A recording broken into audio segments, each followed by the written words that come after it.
Hello, Sydney here, and welcome to the Drunken Ork. Well, first things first, I've got to apologise, I haven't done a video in quite some time.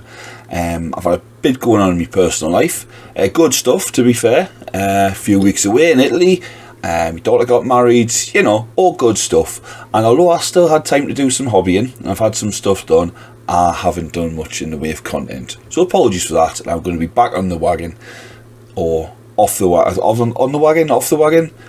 There's a wagon involved. There's a battle wagon, maybe. I don't know. Anyway, yeah, I'm going to be making more content again. So what I thought I'd do today is put together a video and show you one of the things I've done recently, which was a scratch-built-ish Rukkatrukk Squigbuggy. Now, this is the Rukkatrukk Squigbuggy. GW's one. It's better when it's in focus. There we go. So that's mine. Now, I wanted a few of these, and I'm fully aware that they're not very good now, but, you know, I don't really, you know, I'm not bothered about chasing a meta and what have you. And plus, if you can keep it in line of sight, it's just as good as it always has been. And, you know, it's still got a decent range on it and all the rest of it. So, yeah, I'm still going to be using them. I wanted 3 of them, but I didn't want 3 the same. So, there we go. That's a GW one. Here's the second one. That is from Bulwark Gaming. If I can get that to focus. It's kind of a beetle herby looking thing with an orc on the side with the small launcher, and on the back there's a grot with the large launcher. Now he's holding a mortar shell by the look of it, but you can see in the launcher there's a mortar. You probably can't see here, but there's a mortar shell with a flap open. Where is it? There we go. And it's got a little squig in it. Anyway, that's the second one. I'll put some pics up as well so you can have a little look at them in a bit more detail. Pause if you want to have a look.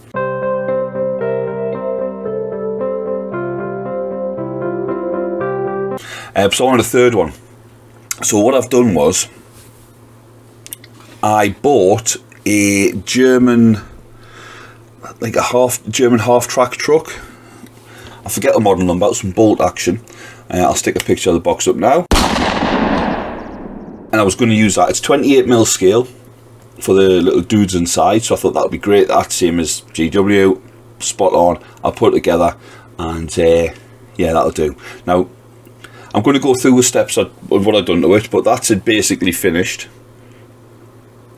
Had to make a few changes to it, obviously, and 40k'd up a bit. Can we get a focus? There we go. I'll go through some pics at the end anyway to have a proper look. And it's got removable phlegm. That's always nice, because nobody wants permanent phlegm, do they? No sirree. So, I had a little look at that at the start of the video, and we'll have a little show and tell at the end. But in between, I'm going to show you the steps I went through putting it together. So I hope you enjoy it. The Opal Blitz Maltier from Bolt Action. It's a 28mm scale model, which is 1:56. Now, when I got this, I didn't really think about the difference between true scale and heroic scale. So this little trucker, as you can see here, there's the scale of the fellas in the back. I looked at that and went, yeah, they're about guardsman size. The guns are a bit thinner, the hands are a bit smaller, but yeah, the truck should be okay for orcs. It's a bit of an oversight, really. That's the build of the truck I was going for. And you can see straight away it's got quite a small cab, especially from the front. It's going to be difficult to fit an orc in there. In fact, it was next to impossible. So I put together some of the cabin, although I had to cut the actual roof off it, and the chassis for the back as well. Then I cut the whole thing in half lengthways with a fine razor saw, and stuck it back together with some bits of plastic card acting as braces so I could get the right sort of width. As you can see here, it's a little bit slapdash. The orc driver was just a boy's body glued to the back of the cabin. I took a spare warbiker arm and just bent a couple of bits of plastic tubing to make a steering wheel. And the right arm, I cut the hand off because I wanted to give it a bit of a fancy cigar hand.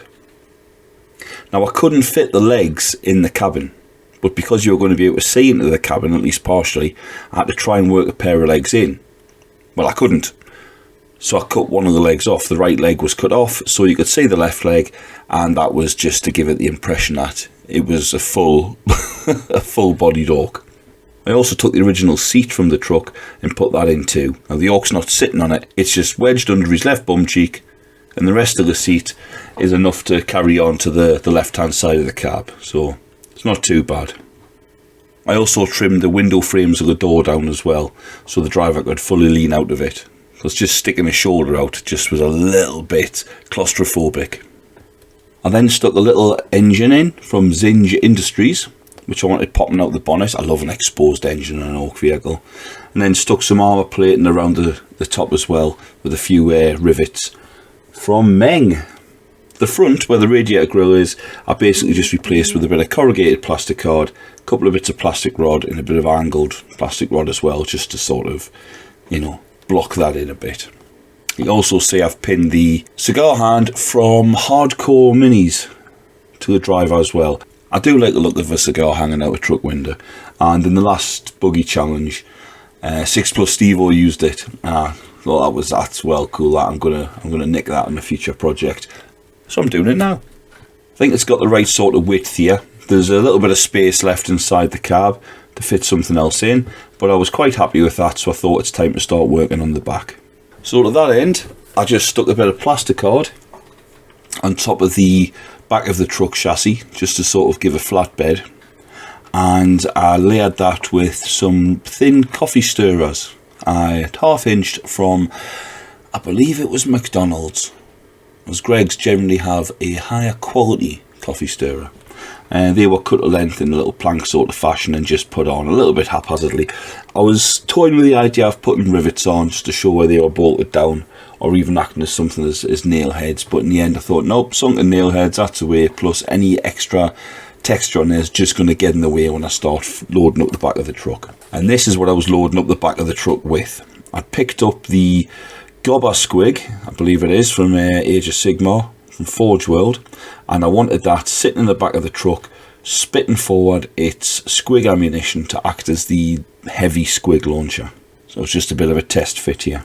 Since I had the back underway, I thought I'd better get some wheels on it. So I put together a very basic and probably totally impractical framework here to support the front wheels. Just a few bits of square plastic rod and some round plastic rod as well, forming the axle and the support struts.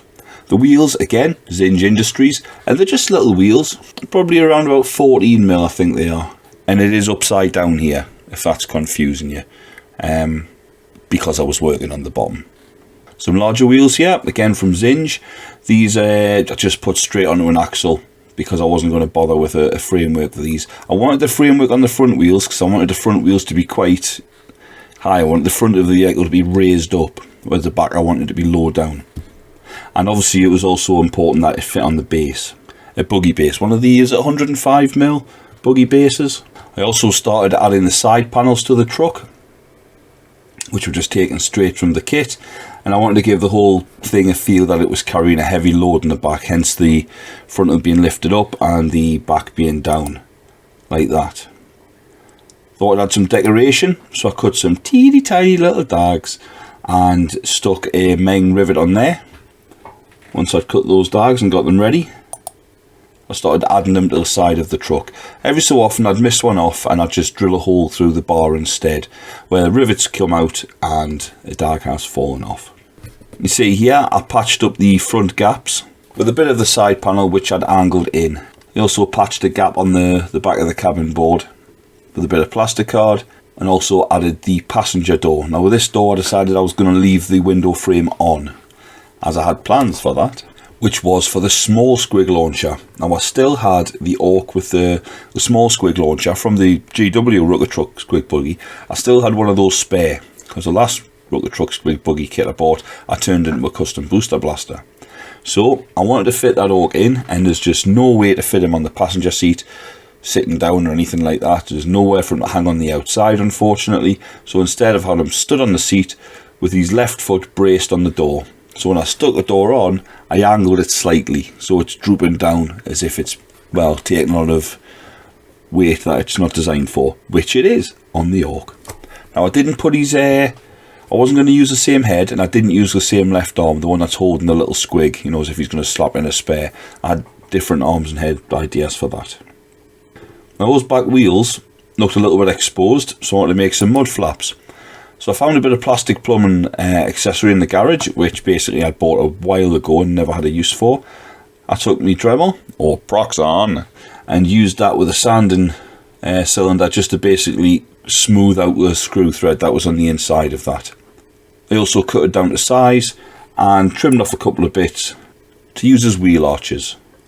For some exhausts, I took a small bit of plastic tube, added an exhaust end to it, which I think was from a Warbike kit, and then put a small bit of 2mm wire into it so I could heat the tube with a lighter and then bend it without it sort of collapsing in itself. And these were just attached under the truck, just behind the wheel arches, going towards the back of the truck. You can also see I used a couple of bits of chain and the back flap just to attach that as if it's open as opposed to closed. There's a couple of bits of plastic rod in the back as well, just acting as hinges. There's the exhaust on the other side. You can see those hinges there. Now the hinges themselves, you can see a bit of flat plastic card on the bottom. That's actually underneath the truck, just to add extra support to that flap. Extra points of contact for the glue to adhere. And then to sort of disguise them a bit better, just a snipped off section of plastic rod just to make them look a little bit more like hinges. And as always, don't forget to drill your exhausts. In the back of the truck, I stuck a little flat squig. I don't know why, I've always thought it was a farting squig. I have no idea why. Maybe it looks like a whoopee cushion, possibly, I don't know. But I stuck him in the back just to fill up a bit of space. And in the corner there you can see well, essentially it's a box. It was taken off the 1980s Rhino. I had a couple of those and I had a few of the boxes spare, and I just wanted something for a grot to stand on, because without it you wouldn't be able to see him. So it was just to give him a little bit of extra height. There's also a little snottle in there dancing on one foot, celebrating something that he's seeing, which you will see later, unless you remember it from earlier, of course. Put some more dags around the wheel arches. If I decide to miss one off, drilled a little hole to show where the rivet had popped out. I also stuck the kill saws from the Rukkatrukk Squigbuggy on the vehicle as well, because, you know, it should have them, and I had them not in spare, so fair enough. Stuck a glyph on the passenger door there, and also on the driver door. And as you can also see, I've added a honky honky horn. I don't know the proper term for a honky honky horn. You know, clown car style, but yeah, I thought that was nice. And I had a spare left over from the Boss Knob Warbikers from Forge World, so it was, yeah, it's decent to put that on. Big trophy on the grille, the big horned face plate off again, the Warbiker kit, and I'd added an extra bit of plastic card to the front just to give it a larger bumper. Also decided to give it a number plate, although in the end I didn't put any numbers on it because orcs can't count. So that was pretty much the build done. Next I started painting. Now here you can see I've primed the buggy black, and I've pretty much painted the Gobba Squig. Just painted them the same way I painted me Squigosaur for my custom beast Stagger Warboss, which was starting dark blue and dry brushing up through lighter shades of blue till it was almost neon, really. I don't know why I wanted to do him entirely first, but I think it's just because I quite enjoy painting things like that.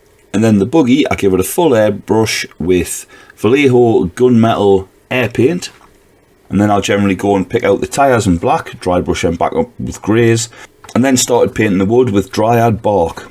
The wood was then dry brushed up from dryad bark with, I think it was a khaki colour, going up to bone white. And it's quite nice because I picked out some of the grain on the coffee stirrers as well, which, you know, was quite a nice effect. The wheel arches were just stippled on with corn red, and then lightly stippled again, much more accurately around the edges, with Evil Sun Scarlet. Similar thing was done with the dags, but it was a little bit more fiddly because they were only about 3 to 4 millimeters long anyway.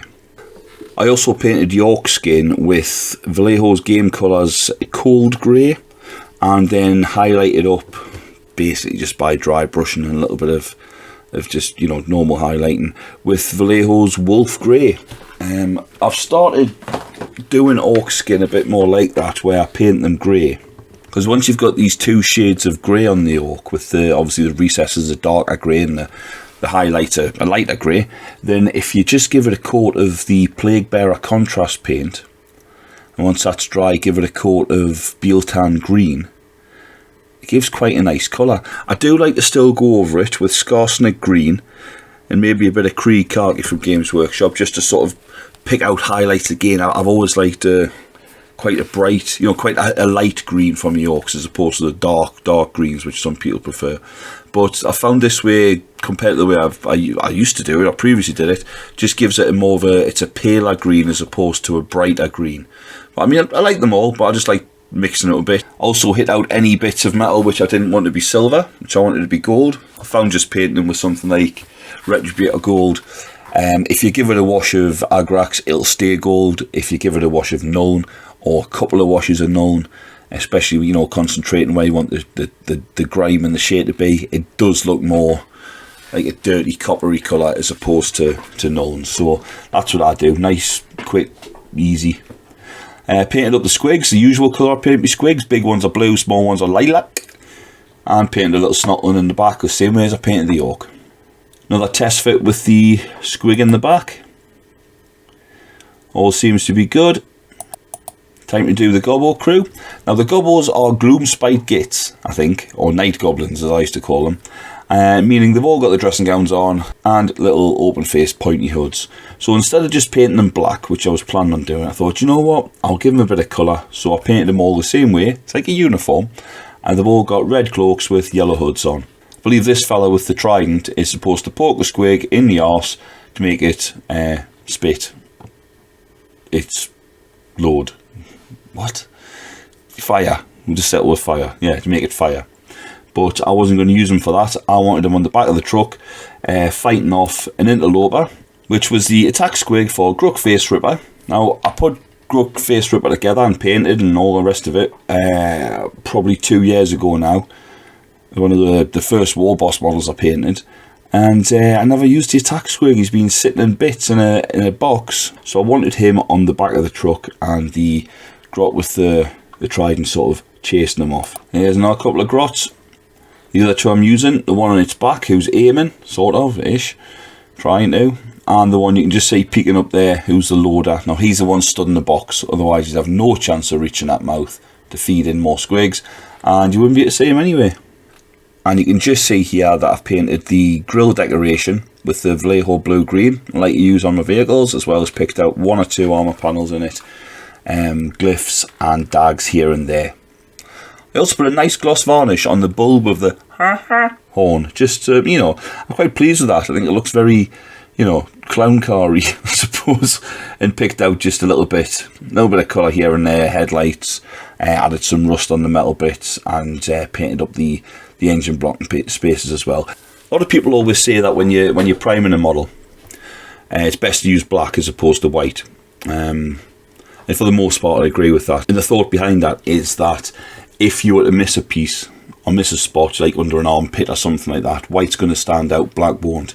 So for the same basis, when I'm painting vehicles, I want a solid base metal colour.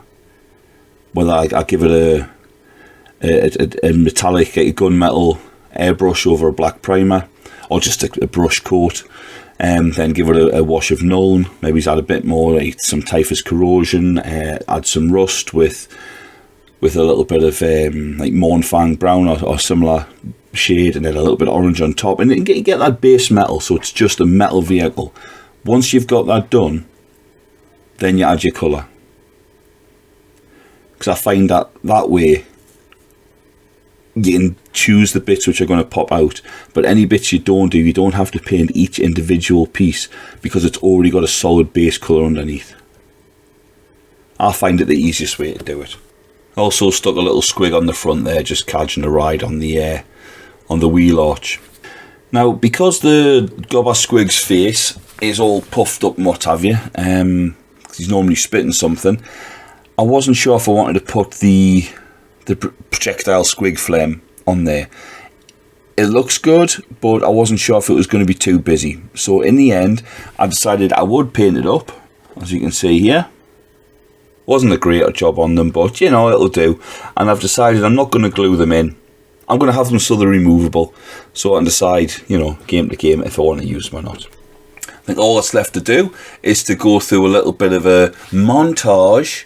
Is it a montage? You know, gallery, whatever, and show you the finished buggy. There'll be a few shots of it sans phlegm, and then a few shots with phlegm, squig, you know, huckle shot. I don't know what they call it, but yeah. I hope you enjoyed it, and don't forget to hit like and subscribe. Thanks for watching. Ta-ra now.